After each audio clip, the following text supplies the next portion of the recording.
What's up, YouTube? Eric here, Mr. Fired Up Wealth. I am so fired up today, guys. I've got my Fired Up Wealth orange on, and I'm going to talk about Nvidia and AMD.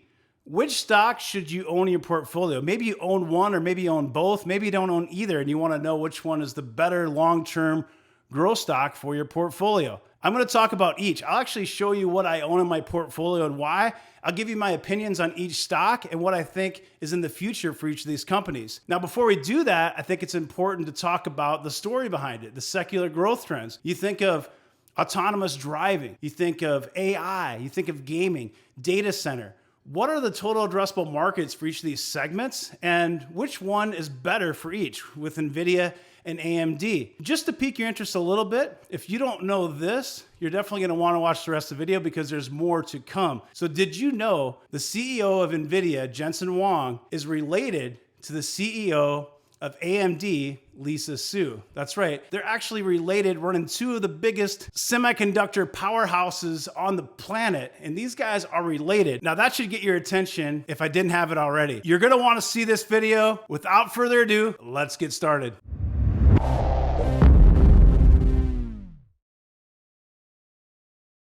All right, let's get this party started. Let's kick it off. We're going to talk about some secular growth trends that both AMD and Nvidia can take a huge part in. Now, if you've followed Fired Up Wealth, guys, we've been doing this since 2019, over 2 years. If you've been following the channel and you've been buying the stocks we've been talking about, you've been dollar cost averaging using the Fired Up Wealth methodology and the top 15 investing rules, you're probably crushing it. If you're new to the channel, hit the subscribe button. Make sure you click the little bell to get notifications. If the video is helpful, drop a like, drop a comment. So data centers. Now, my background, if you're new to the channel, I used to actually sell software as a service as well as infrastructure and platform as a service. So I worked in the software industry for about a decade, and I do have a lot of experience with this. Now, when you think of an Nvidia or an AMD, you're looking like really at a pick and shovel type of a stock, right? Because they're actually the bread and butter to make these data centers work. So let's just look at some stats here. Total addressable market. So the global data center chip market was valued at $7.71 billion in 2017,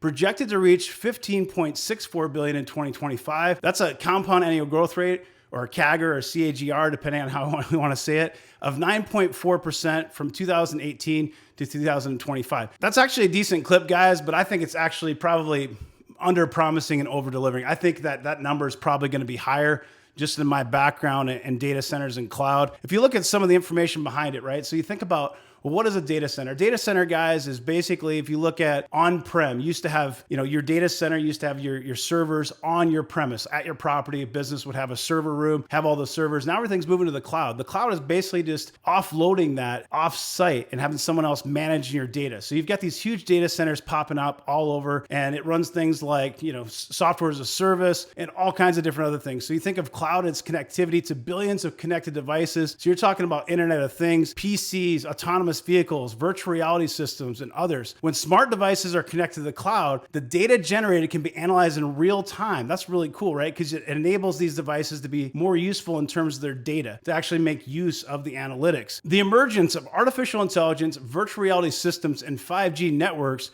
have given rise to the number of data centers, which in turn is driving the growth of the data center chip market. Now, if you think that's slowing down, you're wrong. It's not slowing down, and this is going to accelerate. 5G has really not even touched the iceberg in terms of adoption phase. And you think of 5G and how it can really build out all of these secular growth trends and all this disruptive technology that we love to talk about in Fired Up Wealth. This is really the backbone of how all that's going to exist. You can't have e-commerce. You can't have, cloud computing, AI, VR, AR, all the cool stuff we talk about. None of it can exist without data centers, and these data centers cannot exist without the semiconductors that power them. So nice segue into cloud computing. Okay, so the global cloud computing market in 2019 was about $321 billion. Now listen to this. The market is expected to grow at a compound annual growth rate of 18%, anticipated to reach around $1,025.9 billion by 2026. That is a massive number, guys. Cloud computing is still in its early innings, and there's a long way to go. Now, when I'm talking about these secular growth trends, that doesn't necessarily mean mean that Nvidia or AMD has that total addressable market of that huge number there. That's not what I'm saying. I'm just giving perspective of how massive these secular growth trends are. And I think companies like AMD and Nvidia power that, okay? So that's what I'm getting at, is basically the pick and shovel play. The total addressable market for the actual chip market is gonna be lower, but it's important to understand these secular growth trends to understand, what the growth potential is for these companies. Gaming, of course, when you think of Nvidia and you think of AMD, you generally think of video games, right? AMD is one that used to just get beat up all the time by companies like Intel, and now they've really taken a lot of that market share. Now, Intel is trying to fight back. They just had earnings. They announced all kinds of new features and things. And I don't think there's necessarily anything wrong with Intel. In fact, I think it can become a foundry. But I really want to focus out of those three.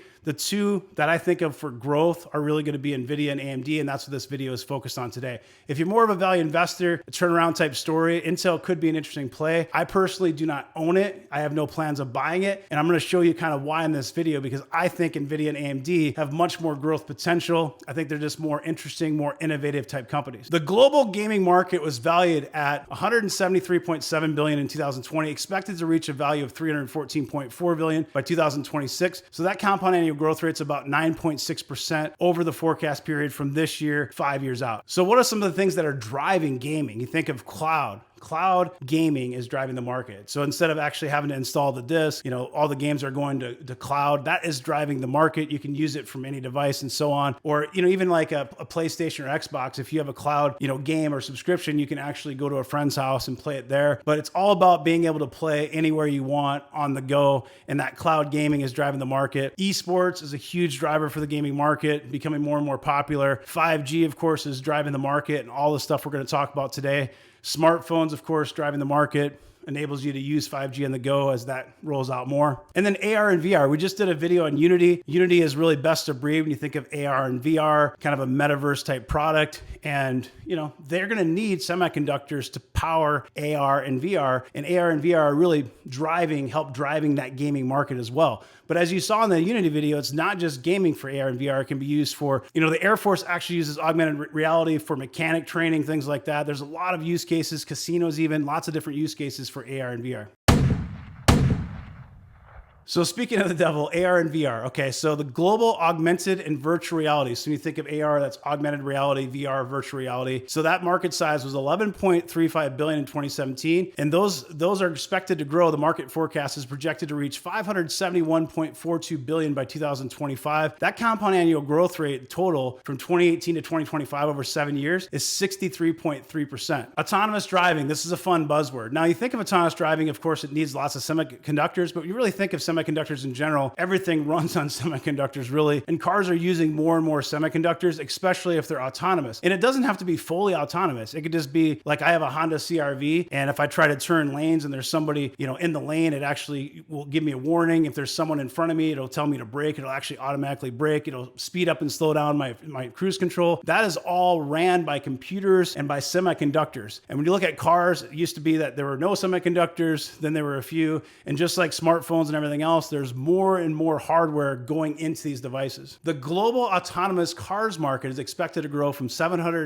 roughly $20 billion in 2020 to $809 billion in 2021. So this is just basically in the last year, we're going to have a compound annual growth rate of 12.4%. That's pretty impressive. Cryptocurrency. Now, Nvidia just had earnings last night, and one of the negatives was that cryptocurrency wasn't as strong. But cryptocurrency is definitely, these companies like AMD and Nvidia are benefactors from cryptocurrency, and there is a lot of total addressable market in it, so it's something to at least note. You think of the global cryptocurrency mining hardware market, it's expected to grow by $2.8 billion at a compound annual growth rate of 7%. To me, that number seems actually a little bit low, but that's the stat that I was able to find online. 7% is still not bad. I would expect it to be over 10%. And here's a chart, and you can see where it's from in the bottom right, from Technavio. I think that's how you say it. And it kind of shows you the cryptocurrency hardware market. It shows you that compound annual growth rate. It shows, advanced micro devices. That's what AMD stands for at the very top. And it doesn't even mention NVIDIA, which I think is very interesting. But anyways, AMD and NVIDIA both do have cryptocurrency exposure. So it's something to at least bring up and include in the presentation. Artificial intelligence, AI. I mean, all these secular growth trends we're talking about, guys, just boom, boom, boom. You're like, man, I want to be involved in all these secular growth trends. Is there one stock that I could buy that will allow me to capture gains in all these growth trends? Well, yeah. Nvidia and AMD. But stay tuned because you want to know which one is the better stock to own, right? So you think of artificial intelligence, worldwide revenues for AI, including software, hardware, and services are forecasted to grow, listen to this, 16.4% year over year in 2021 to $327.5 billion, okay? That's a huge number. And look at the very bottom here, okay? By 2024, the market is expected to break the $500 billion mark with a 5-year compound annual growth rate of 17.5% and total revenues reaching an impressive $554.3 billion. Again, I want to stress, I'm not saying that AMD and Nvidia have all this total addressable market. I'm painting the picture of how massive these secular growth trends and trying to explain how AMD and Nvidia can be pick and shovel plays to really capture part of this growth in these secular growth trends in your portfolio. The metaverse. So we talk about a few different stocks. We just talked about Unity. There's another one I like to talk about on the channel that involves metaverse, right? And Facebook is doing more with metaverse. Zuckerberg's talking about metaverse. So what is the metaverse? I should do a whole video just on the metaverse, but I wanted to include it in here because it is important. The metaverse is a collective virtual shared space created by the convergence of virtually enhanced physical reality and physical persistent virtual space, including the sum of all virtual worlds, augmented reality, and the internet. What in the heck does that mean, right? Okay, so in layman's terms, really, it's the next generation internet on steroids. That's really what it is. It's the next gen internet on steroids. So what does all this mean? I've been saying this for over a year, and I've said it in Discord, on Patreon, I've said it on videos on YouTube. The new oil, okay? All the stuff we just talked about, all these secular growth trends, including data centers, need semiconductors to operate. So a lot of people say data is the new oil. Okay, maybe data is the new oil, but you don't have data in today's world, in today's economy, without data centers. Therefore, I call semiconductors the new oil because everything that we talk about when you think of pushing technology to the next level, all these secular growth trends require semiconductors for them to work. So semiconductors are the new oil. Okay, before we get to the final part of the video, I want to show a slide from each company just to kind of paint a picture of what these guys do and what they're all about. So the reality here, guys, you think of AMD, PCs, workstations, consoles, cloud, mobile, automotive. You're going to see a lot of the similarities here between AMD and Nvidia. Let's go look at Nvidia. If you follow the channel, you've seen this slide a couple of times. I've used it. Growth drivers, gaming, AI, AR, VR, self-driving. Very, very similar. There's strengths and weaknesses between each business. Here's the thing about Nvidia, and I want to go through a couple things here with Nvidia. So Nvidia, I'm going to show you that slide here in a second. So here's the thing with Nvidia, guys. So 47% of FY21 revenue is gaming, okay? So AMD, Nvidia, both heavily involved in gaming, okay? Strong market leadership and technology leadership, 200 million plus gamers on their platform, strong gaming ecosystem. Both of them are very good, have different strengths and weaknesses, okay? Data center, okay? This is the focus really, because if you look at the compound annual growth rate of data center, this is really big for both of these companies. Now, Nvidia is trying to acquire ARM, which is currently trying to get approved, right? So it's going through the approval process, and that's been kind of slowed down. That is a risk for the company. Now, when you think of AMD, AMD acquired Xilinx, okay? That's another data center type processor. But I'm going to show you a couple things that will probably be alarming if you haven't seen this. Okay, so the first thing I want to show you, compound annual growth rate. Look on the left-hand side of your screen. From FY17 to FY21, 82% compound annual growth rate for data center. And they really partner with all the big dogs, right? AWS, Azure, Google Cloud Platform, Oracle Cloud, Tencent, IBM, Alibaba. You can see on your screen all of them, right? So data center is very, very big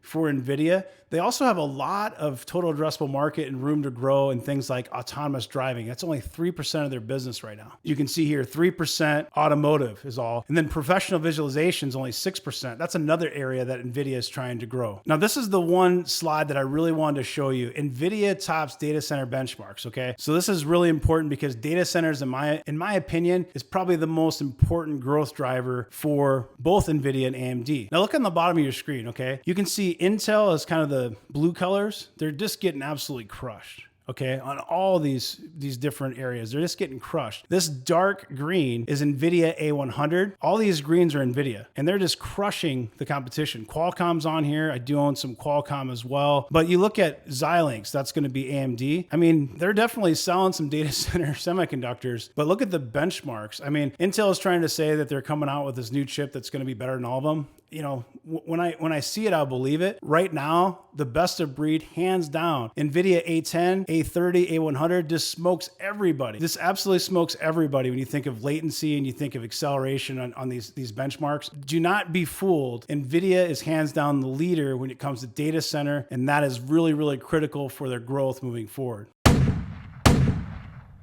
Okay, guys, next I'm going to look at AMD and NVIDIA on Fidelity, just high-level information, just price levels, things like that on Fidelity here. And then I'm actually going to show you what I own in my portfolio. After that, I'm going to give you my opinions on which stock is better moving forward. So AMD, large cap, $125.47 billion, trading right now just over $100 at $103.86. You can see the 52-week high was $122.49. The 52-week low is actually just back May 13th of this year at $72.50.